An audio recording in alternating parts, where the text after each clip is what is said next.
A flick of the wrist. That's all it took for billionaire Cole Smith to dismiss a person, with a careless toss of $2 onto a $100 bill. He could erase a face, a moment of kindness, an entire human being from his reality. He lived in a world of 9-figure deals of corporate takeovers that shifted skylines, a world where people were either assets or obstacles. But what happens when the obstacle you dismiss, the person you deem utterly insignificant, turns out to be the one person holding the key to your entire future? This isn't a story about romance. It's a story about reckoning. It's about the day a titan of industry discovered that the most valuable asset in the world can't be bought, and the person he ignored was about to become his boss. The air in Aurelia, a Michelin-starred restaurant nestled in a quiet, fiercely expensive corner of Lower Manhattan, was thick with the scent of truffle oil and quiet ambition. Conversations were murmurs, the clinking of Christofle silverware against porcelain, a delicate symphony of wealth. At the best table, the one with the panoramic view of the twinkling city lights, sat Cole Smith. At 34, Cole was a predator in a bespoke Brioni suit. His company Vortex Innovations had devoured the tech landscape, specializing in predictive data analytics that made him both feared and indispensable. His eyes, the color of a stormy sea, were currently narrowed not at his dining companion, but at the deal memo laid out beside his plate. His companion, a nervous junior partner from a rival firm he was about to acquire, was sweating through his Zegna shirt. The valuation is non-negotiable. Peterson.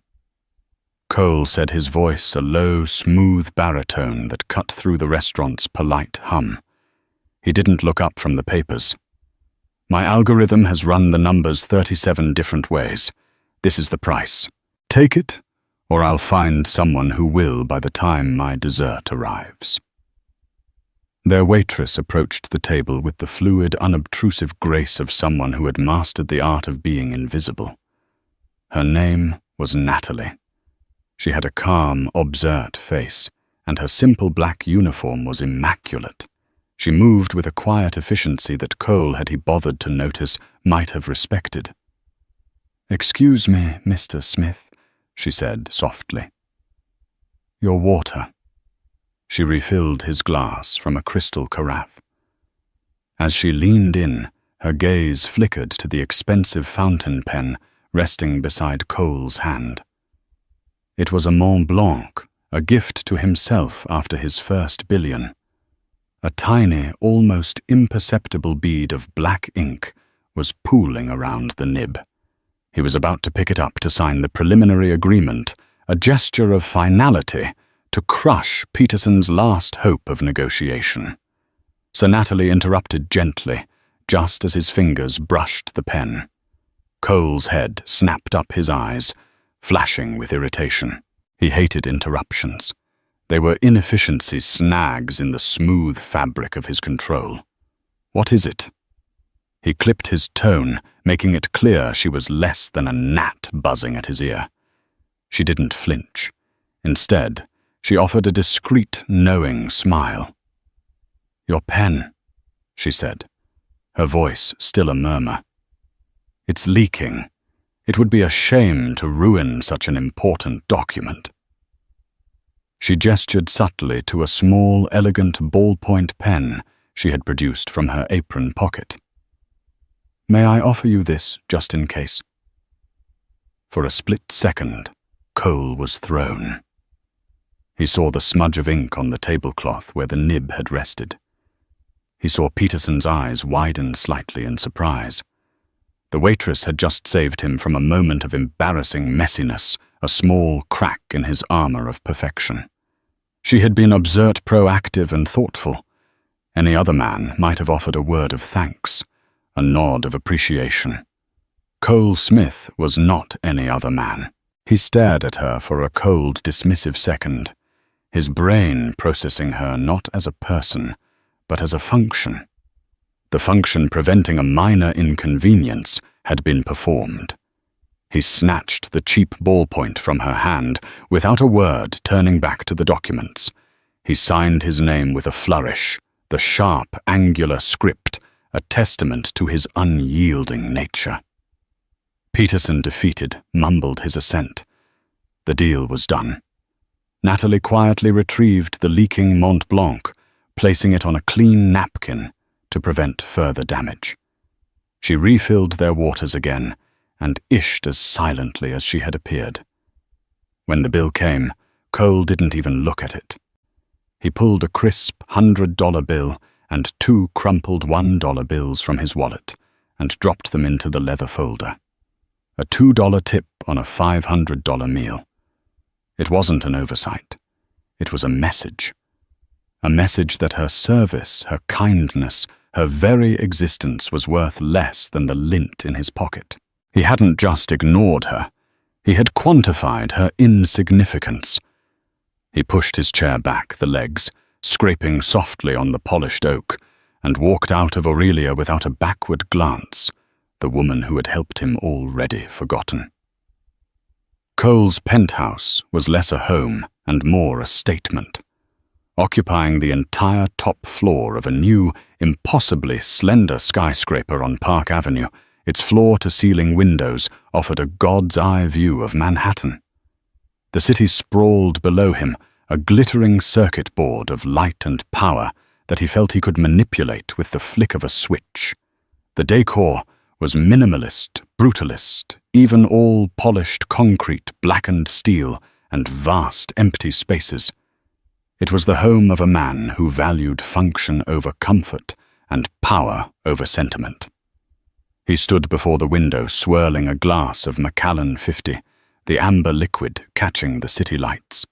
The acquisition of Peterson's firm was a minor victory, a footnote in his grander strategy. The real prize, the one that occupied his every waking thought, was the partnership with Finch Holdings. Finch Holdings was old money, a real estate and luxury hospitality empire built over generations. They were the antithesis of Vortex innovations. Where Vortex was new, disruptive, and digital, Finch was established, traditional, and tangible. They owned the ground his skyscraper was built on. They owned iconic hotels, exclusive resorts, and commercial properties that were the bedrock of the city's wealth. Cole didn't need their money. He needed their legitimacy. Their portfolio was the key to his next venture, a global AI-driven hospitality experience that would revolutionize the industry. Fusing his predictive analytics with their physical assets would create an unassailable monopoly. The deal was everything. It was his legacy. His phone buzzed. It was his second-in-command, Ben Carter.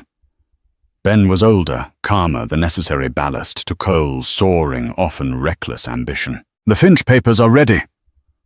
Ben's voice came through the phone's speaker. "Their legal team sent over the final draft. It's all there, just as we negotiated.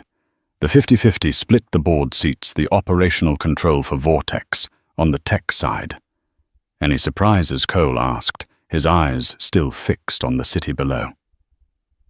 "Just one. They've confirmed the final partner who'll be co-chairing the joint venture with you. It's not Robert Finch himself." Cole turned from the window, a flicker of interest in his eyes. Robert Finch was the patriarch, a shrewd, respected figure in his late 60s. "Who is it then, his son?" "No son. It's listed as N. Finch. The initial is all we have. They've been very quiet about this person. All I know is that they're being given an enormous amount of authority. They'll be your direct counterpart, Cole. Your partner." Cole scoffed, taking a sip of the scotch. Nepotism. Old money at its finest. Some kid fresh out of Wharton given the keys to the kingdom. "Doesn't matter. We'll run circles around them. As long as Robert is happy and the assets are in play, this N. Finch can play with their new title all they want. I'll be the one running the show. I wouldn't be so sure Ben cautioned.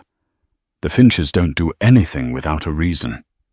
My sources say this new partner has been personally groomed by Robert for years. They say this person is the future of the company. The future is data, Ben. The future is me, Cole said, with unshakable certainty. Book the final signing. Their main boardroom. I want to look Robert in the eye when we seal this, and have a background file on this N. Finch on my desk by morning. I want to know everything. Their school, their hobbies, what they eat for breakfast. I don't like unknowns. Will do. Ben said, a note of weariness in his voice. He knew this side of Cole all too well. The obsessive need for control, the reduction of people to data points. It was what made him a genius. But it was also his greatest blind spot. Cole ended the call and finished his drink. He glanced at his suit jacket draped over a cold steel chair. He remembered the ink-stained napkin in his pocket. He pulled it out, the expensive Mont Blanc resting on it. He'd have to buy a new one. He tossed the pen napkin and all into a waste bin. Then he looked back at the city. His city. He felt nothing but the cold, satisfying hum of power. The memory of the waitress, the quiet restaurant, the small act of kindness, it hadn't just been forgotten. In the grand, complex algorithm of his life, it had never been registered as a data point worth storing. The staff entrance to Aurelia was in a grim, narrow alley that smelled of bleach and discarded truffle peelings. Natalie Finch pushed the heavy steel door open and stepped out into the cool night air. The city's cacophony. A sudden shock after the hushed reverence of the restaurant. She leaned against the brick wall, untying the knot of her apron and letting out a long, slow breath. For 8 hours, she had been Natalie the waitress. She had been a pair of hands, a polite voice, an invisible presence. She had endured condescending glances, impatient finger snaps, and the breathtaking arrogance of men like Cole Smith. The $2 tip didn't anger her.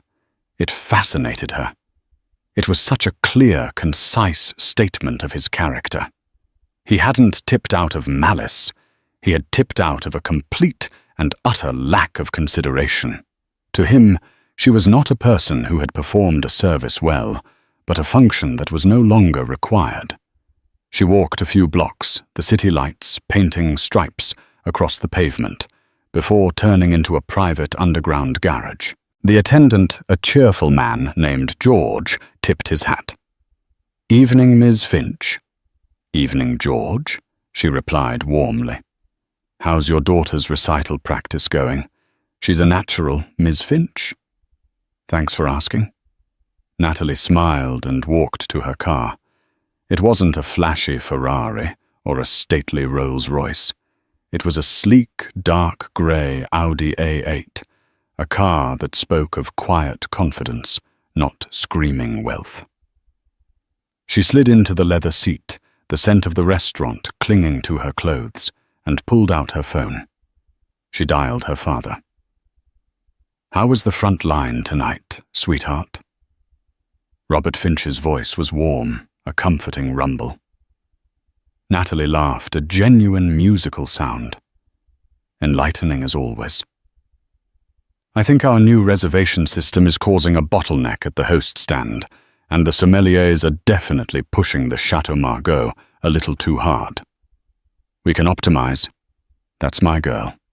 Always seeing the details." "Anything else?" Natalie paused, thinking of Cole Smith's cold eyes. "I met our new partner tonight," she said, her voice casual. There was a moment of silence on the other end. "You met Cole Smith?" "He was dining at Aurelia." "He was. Closed a big acquisition at table 7. Very decisive, very focused." She chose her words carefully. And her father prompted, knowing his daughter better than anyone. He knew her silences often spoke louder than her words, and he's exactly as his profile suggests, she said, navigating the Audi out of the garage and into the stream of Manhattan traffic. Ruthless, brilliant, and utterly blind to anyone he doesn't consider on his level. He has a leaking Mont Blanc, by the way, and he tipped me $2 on a $500 check. Robert Finch sighed. Natalie, you don't have to keep doing this. You've been working shifts across a dozen of our properties for 6 months. You've proven your point. You understand this business from the ground up, better than any executive I've ever hired. It's not about proving a point anymore. Dad, she said, her expression serious as she stopped at a red light. It's about understanding the soul of this company. Our employees are not cogs in a machine. Our guests are not just data points for an algorithm to process. They're people. I needed to remember what that felt like to be on the other side of the table before I sit down at the head of it, especially if I'm sitting opposite a man like Mr. Smith. This was the truth of it. Natalie Finch, holder of an MBA from Stanford and the sole heir to the Finch empire, had spent the last 6 months as a waitress, a concierge, a valet, and a housekeeper. It was her own condition before she would accept the title of COO and step into the partnership with Vortex Innovations. She refused to lead people whose jobs she didn't fundamentally understand and respect. So what's the verdict on our new partner? Robert asked. Natalie thought for a moment. She remembered his dismissive snatch of her pen, the coldness in his eyes that wasn't anger, but a complete lack of recognition. He hadn't seen a person. He'd seen an object. The verdict, she said slowly, is that his technology might be brilliant, but his humanity is deeply flawed. And in the hospitality business, that is a fatal liability. He's a titan in a glass tower, Dad. And I think he's about to find out that sometimes the most important people are the ones on the ground floor. She pulled up to her elegant but understated brownstone in the West Village. She was no longer Natalie the waitress. She was N. Finch, the silent partner, the unknown variable in Cole Smith's perfectly calculated equation. And their first official meeting, she mused, was going to be very, very interesting. The 3 days leading up to the final meeting with Finch Holdings were a blur of frenetic high-stakes preparation for the Vortex team. For Cole Smith, it was a war game, and he was its grandmaster. The Finch Holdings boardroom was the battlefield, and he intended to walk in with an arsenal of unassailable data and strategic dominance. His office, which occupied the highest floor of the Vortex Tower, was a testament to his philosophy. One entire wall was a smart screen, currently displaying a complex web of data points, market projections, and financial models related to the Finch partnership. In the center of it all was a shadowed silhouette with the name N. Finch underneath it. Anything Cole asked, not turning from the screen. Ben Carter sighed, scrolling through his tablet. It's like chasing a ghost, Cole. We've run every search imaginable. Financial records, academic histories, social media. There is no prominent N. Finch associated with the family in the public domain. No Nicholas, no Nathan, no Noah. That's impossible. Cole snapped, pacing in front of the screen. A person with this much power, this much control over a multi-billion-dollar deal doesn't just materialize out of thin air. They have a history, a paper trail. Dig deeper. I want to know who I'm dealing with. Maybe that's the point, Ben suggested, looking up from his tablet. Robert Finch is an old-school player. He values privacy. Maybe he's kept this person under wraps deliberately. A secret weapon. Cole scoffed at the idea. Secret weapons are for spy novels, Ben, not for corporate governance. It's an heir, pampered, protected, and probably unqualified. Their first move will be to try and prove they belong, probably by challenging my operational authority on the tech integration. We need to be ready to shut that down from the first handshake. He tapped the screen, bringing up a psychological profile his team had generated based on the scant information they had. It was mostly guesswork, extrapolating from Robert Finch's own business-style conservative risk-averse valuing legacy over disruption. We'll frame the presentation around legacy. Cole strategized, his voice gaining momentum. We're not replacing the Finch legacy, we're future-proofing it. We're honoring their history by ensuring their dominance for the next century. We'll use words like tradition, heritage, and synergy. The kid will eat it up. It will soothe their ego and make them feel like they're part of a grand continuum, not just a bystander to my revolution. Ben remained silent for a moment, an uneasy feeling settling in his gut. Cole, what if you're wrong? What if this person isn't some kid? What if they're sharp? What if they have a completely different vision? Then they're still wrong, Cole said flatly. Because my vision is backed by data, by numbers, by the inevitable march of progress. You can't argue with gravity, Ben. And in the world of business, my algorithm is gravity. This N. Finch will fall in line just like everyone else. His arrogance was a physical force in the room, bending the reality around him to his will. He saw the world as a series of problems that his intellect and resources could solve. People were simply variables in that equation. He had no room in his calculations for humility, for surprise, for the unquantifiable power of a human being who had seen his true face when he thought no one of importance was watching. On the morning of the meeting, Cole was a picture of perfect predatory confidence. He wore a custom-tailored Tom Ford suit, the color of midnight, his shoes were polished to a mirror shine, and his watch, a Patek Philippe Grand Complication, was a subtle declaration of his status. He felt the familiar thrill of the final conquest, the moment before the king is toppled and the board is swept clean. As they rode the silent high-speed elevator up to the top floor of the Finch Holdings tower, Ben made one last attempt. Just keep an open mind today, Cole. These people operate on relationships and respect as much as they do on profit margins. Cole simply smiled, a thin, humorless expression. Respect is earned, Ben. And in about 10 minutes, N. Finch is going to learn exactly how much of my respect they've earned.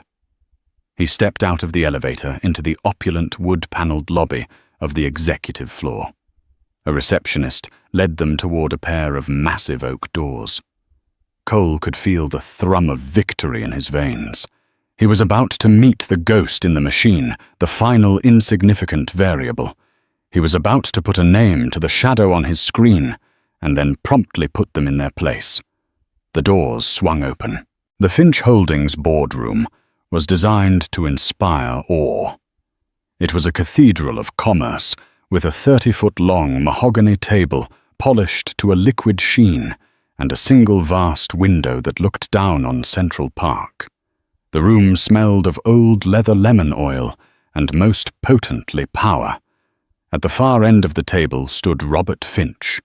He was exactly as Cole had expected, tall, impeccably dressed in a classic Savile Row suit, with a warm but shrewd smile and eyes that had seen the rise and fall of countless Wall Street titans. Beside him stood another man, presumably a lawyer. "Cole Robert," said his voice a welcoming baritone, as he walked forward, his hand extended. "A pleasure to finally be putting the last piece in place. This is a historic day for both our companies. The pleasure is all mine." Robert Cole replied, his handshake firm and confident. "I agree. We're about to build the future." He gave a professional nod to his own second-in-command. "This is my head of strategy, Ben Carter." Pleasantries were exchanged. Cole's eyes scanned the room, looking for the young, untested heir he had so meticulously prepared for. He saw a few other board members, all in their late 50s or 60s. There was no sign of a 20-something Wharton graduate. "It seems we're just waiting on one more person," Cole said smoothly, a hint of impatience in his tone. "Your partner, N. Finch." Robert's smile widened. "Ah, yes. Of course. You haven't been formally introduced. They insisted on being here on time, of course. Always punctual." He turned slightly toward the large window where a figure had been standing, looking out at the park, their back to the room. "My partner is right here." The figure turned, and the world tilted on its axis. Time seemed to warp for Cole Smith. The air in his lungs turned to ice. The confident smile on his face didn't just fade. It shattered like a pane of glass hit by a stone. The blood drained from his face, leaving a cold, clammy pallor. It was her, the waitress from Aurelia. She wasn't wearing the simple black uniform and apron anymore. She was dressed in a tailored, elegant navy blue pantsuit that conveyed authority and grace. Her hair, previously tied back in a simple functional ponytail, was now styled in a sophisticated but understated manner. Her face was the same calm, intelligent obsert, but the context was so violently impossibly different that his brain struggled to reconcile the two images. She walked toward him, her steps measured and confident on the plush carpet. Her expression was perfectly unnervingly neutral. There was no overt sign of triumph, no hint of an "I told you so." There was only a quiet, professional poise that was in that moment more terrifying than any open hostility could ever be. "Cole Smith." Robert Finch said, his voice beaming with paternal pride, completely oblivious to the silent cataclysm unfolding before him. "I'd like you to meet the new Chief Operating Officer of Finch Holdings, my partner in this venture and the future of this company. My daughter, Natalie Finch." Natalie extended her hand. "Mr. Smith." She said, her voice, the same soft, clear tone he remembered from the restaurant. "It's a pleasure to finally meet you officially." Cole just stared. His mind was a maelstrom of confusion and horror. The waitress, the leaked pen, the condescending dismissal, the $2 tip, the entire memory, which he had deemed so insignificant that it was effectively deleted, came roaring back with the force of a tidal wave. It crashed over him, drowning him in a flood of pure, unadulterated humiliation. His hand, which had signed billion-dollar deals without a tremor, felt heavy as lead. He forced himself to lift it, his movements stiff and robotic. He took her offered hand. Her grip was firm, her skin cool. "Ms. Finch." He managed to choke out his voice, sounding strangled and foreign to his own ears. Ben Carter, standing beside him, saw it all. He saw Cole's face drain of color. He saw the flicker of recognition, the dawning horror, and the immediate, desperate attempt to mask it. And in that instant, Ben knew. He didn't know how or when, but he knew that Cole had met this woman before, and that the encounter had not been a good one. Natalie held his gaze for a fraction of a second longer than necessary. In her calm, steady eyes, he saw no anger. He saw no revenge. He saw something far worse. He saw recognition. He saw that she remembered him. She remembered every single detail of his contemptuous dismissal, and she had said nothing. She released his hand and turned to the rest of the room. Well, she said, her voice now crisp and businesslike, as she took her seat at the head of the table directly opposite Cole. "I've reviewed the final proposal from Vortex Innovations. I have some notes. Shall we begin?" Cole sank into his chair, his body moving on autopilot. The master of the universe, the man who controlled everything, had just discovered that the most critical variable in his most important equation was not a ghost. It was the waitress he had treated like dirt. And she was now his partner. The meeting began, but for Cole Smith, the world had been reduced to a roaring in his ears. The meticulously prepared presentation, the one designed to patronize a young heir, was now a script for a horror film in which he was the star fool. He felt Ben nudge him discreetly. It was his cue to speak to open with the grand vision he had so confidently rehearsed. He opened his mouth, but the words felt like ash. "We, at Vortex, believe in the future," he began. His voice strained. He felt dozens of eyes on him, but he could only see one pair, Natalie's. She was looking at him not with malice, but with an unnerving, analytical calm, like a scientist observing a specimen under a microscope. He stumbled through the opening remarks, his usual charisma and commanding presence completely gone. The data points and projections that usually flowed from him with effortless authority now seemed like a foreign language. He was a machine with broken gears grinding and screeching. When it was Natalie's turn to speak, the shift in the room's atmosphere was palpable. "Thank you, Mr. Smith." She began, her tone even and professional. "Your team has compiled an impressive array of data. Your technological vision is without question revolutionary." She paused, letting the compliment hang in the air for a moment, before deftly twisting the knife. However, she continued, opening a leather-bound folio in front of her. "I believe the presentation overlooks the most critical asset in the hospitality industry, the human element." She didn't look at Cole. She addressed the entire board. "For the past 6 months, I've been conducting a comprehensive ground-level audit of our operations. I've worked at the front desk with the housekeeping staff and in our restaurant kitchens. I wasn't an executive on a tour. I was an employee on the payroll." A murmur of surprise went through the room. Robert Finch beamed with pride. Cole felt a fresh wave of nausea. She hadn't just been a waitress that one night. She had been studying his potential battleground for months from the inside. "Your algorithm." "Mr. Smith," she said, finally turning her cool gaze back to him, "can predict a guest's desire for a specific type of pillow. But it cannot predict the impact of a doorman who remembers a guest's name. Your system can optimize room service delivery times, but it cannot quantify the value of a waitress who anticipates a customer's need before they're even aware of it themselves." The reference was so subtle, so perfectly veiled in corporate jargon, that only Cole and perhaps Ben would understand its true devastating meaning. She was using his own dismissive behavior as a case study against his business philosophy right in front of her father and the board. She was dismantling his entire argument using a weapon he had handed her himself.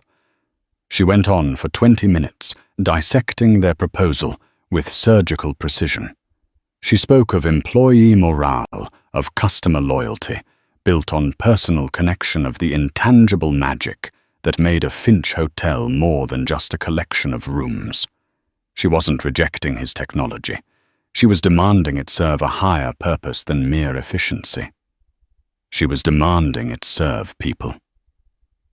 By the time she finished, Cole was mentally shattered.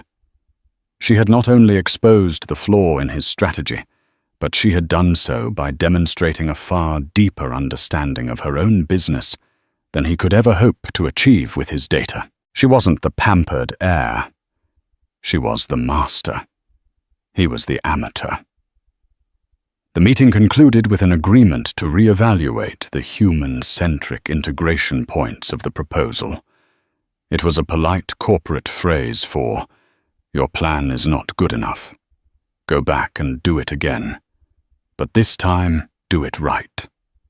As people began to file out of the room, Cole remained frozen in his chair. Ben quietly packed his briefcase, his expression grim. "Cole Robert Finch," said, clapping him on the shoulder jovially. "Don't look so grim. My daughter is tough, but she's brilliant.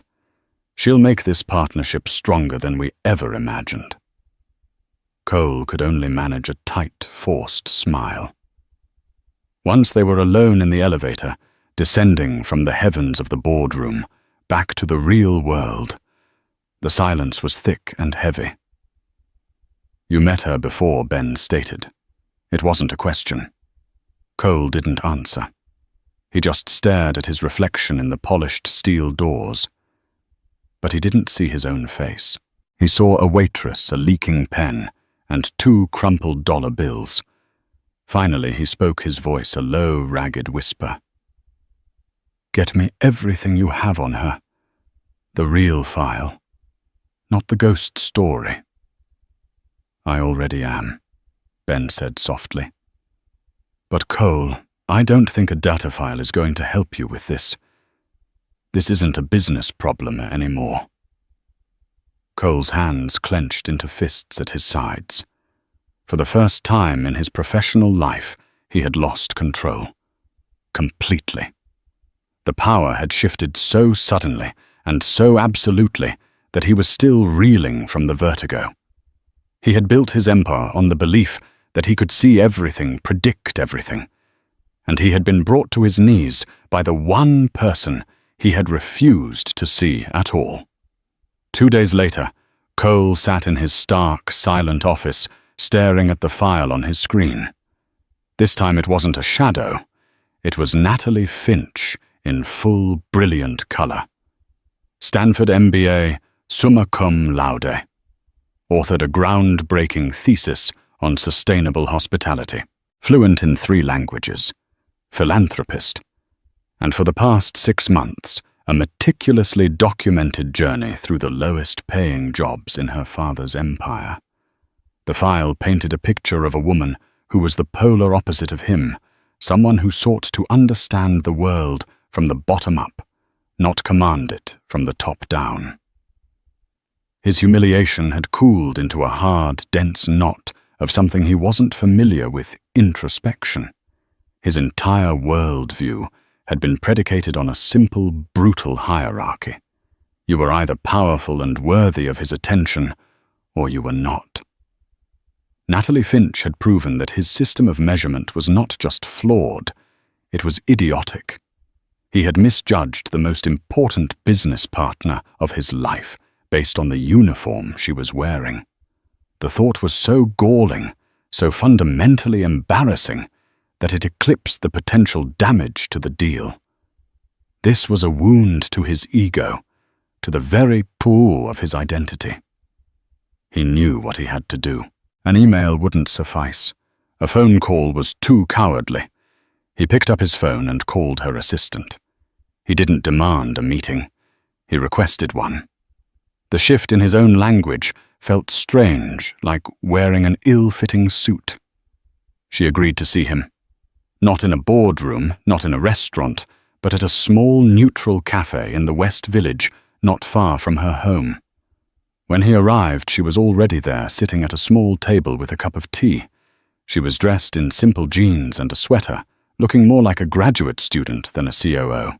She looked up as he approached, her expression calm and unreadable. He sat down, the air thick with unspoken history. He had rehearsed a dozen corporate-style apologies, all focusing on the deal and the partnership. But looking at her now, seeing the person, and not the title he knew, they would all ring hollow. "Miss Finch. Natalie." He began, his voice rough. He stopped. The words felt inadequate. He took a breath and decided for once to be completely, brutally honest. The apology I owe you isn't about the meeting the other day. It's about the other night, at Aurelia. She listened, her hands wrapped around her warm cup, saying nothing. There is no excuse for my behavior. He continued, looking her directly in the eye. It wasn't just rude. It was dehumanizing. I didn't see a person. I saw a function, and I dismissed you.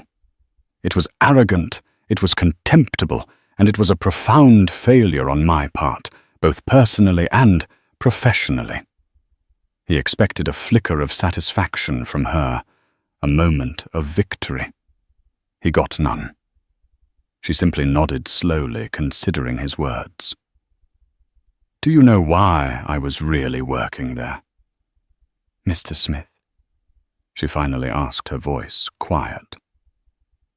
The file says you were auditing your company's operations, he answered. Partly, she conceded, but it was also a test, for myself and for this partnership. I wanted to see if the philosophy of Vortex Innovations, this obsession with ruthless efficiency, had a place in a business built on human connection. I needed to know what kind of man I was getting into business with, not in the boardroom, but when the mask was off. A cold dread even deeper than what he'd felt during the reveal seeped into Cole's bones.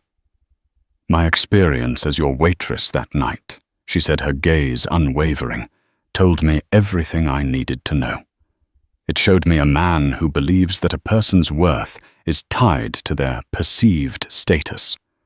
A man who wouldn't value the doorman, the housekeepers, or the chefs who are the lifeblood of my company.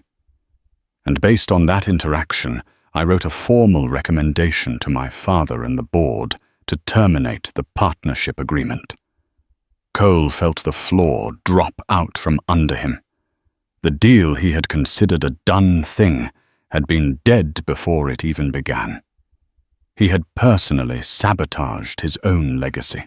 I told them, Natalie continued, that your technology was brilliant, but your cultural philosophy was poison to our brand. That a partnership with you would rot Finch Holdings from the inside out. The recommendation is sitting on my father's desk right now. He was speechless.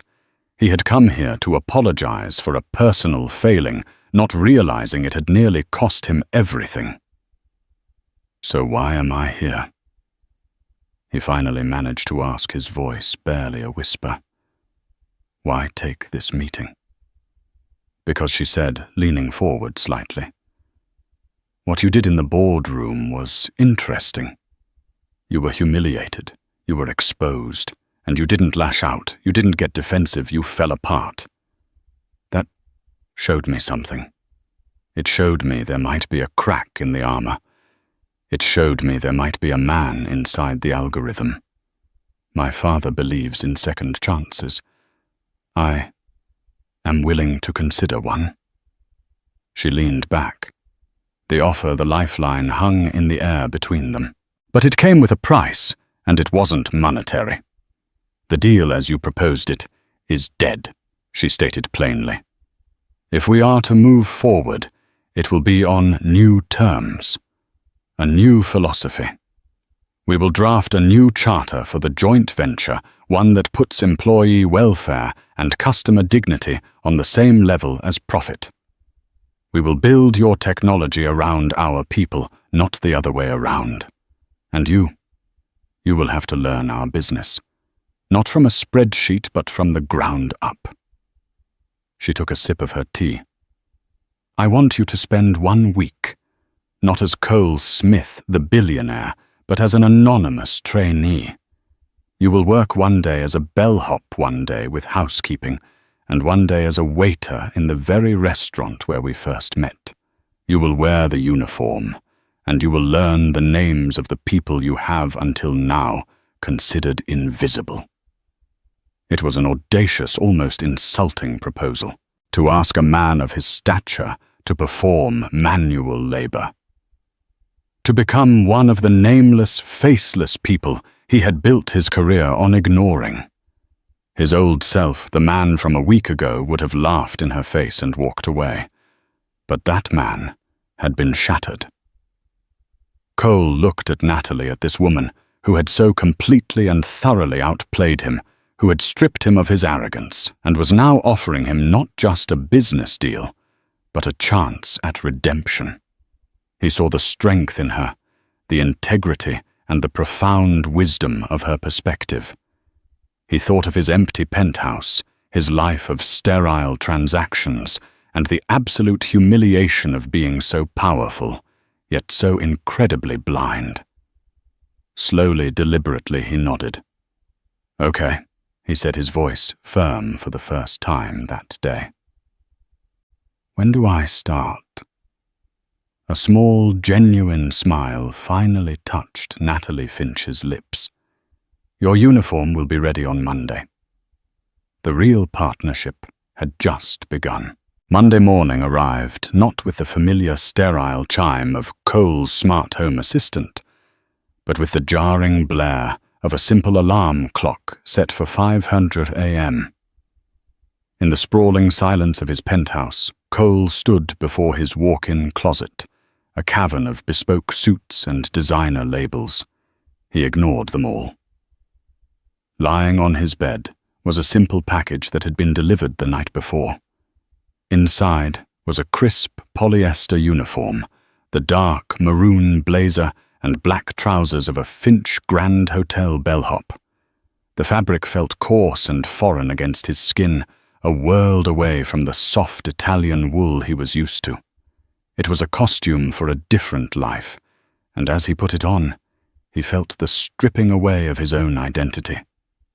Cole Smith was gone.